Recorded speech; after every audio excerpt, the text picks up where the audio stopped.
Hi guys, welcome to my channel. In this video, I will be covering what is Internet Group Management Protocol, that is IGMP. Guys, I have uploaded complete computer network survey tutorials. I will provide that link in description. You can watch from there. If you are watching this video for the first time, don't forget to like, share and subscribe to my channel. Let's get started. Guys, IGMP protocol is used when sender want to send data to many receivers at the same time. We also call it as multicast communication. As for example, there are 100 computers in network. Out of 100 computers, sender want to send data to 50 computers. So sender will send data to 50 computers at the same time by using IGMP protocol. And this IGMP will work between host computers and routers in the same network.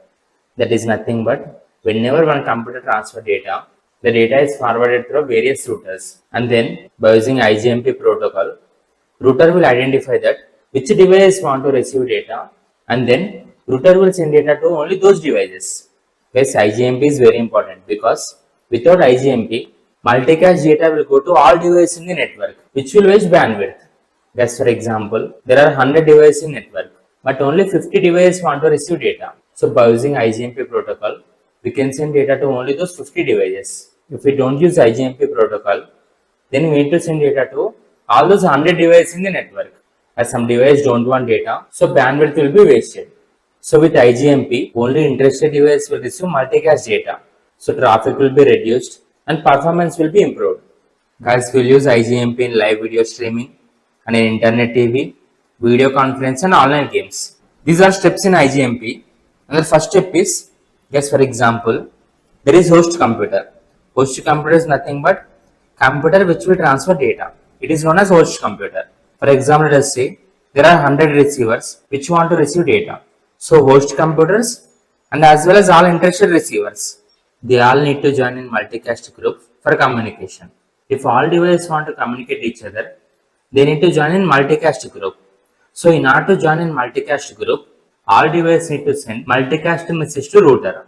Whenever all devices send multicast message to router, now router will join all those devices in multicast group.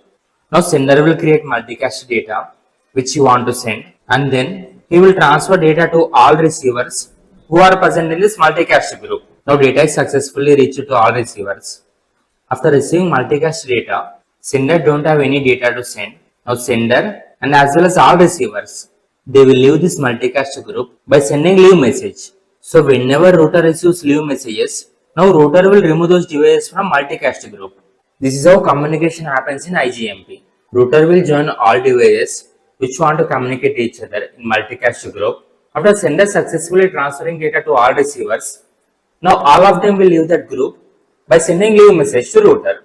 Okay, this is IGMP message format. Total there are 4 fields. One is type. Type is nothing but which type of message sender is sending to all receivers. And next field is maximum response time. How much time host computer need to wait in order to get response from all receivers. And third field is checksum. By using checksum method, errors are identified in our message. And fourth field is group address. This multicast group contains IP address. We call that IP address as group address. So whenever sender transfer data in multicast group, he will also include this group address.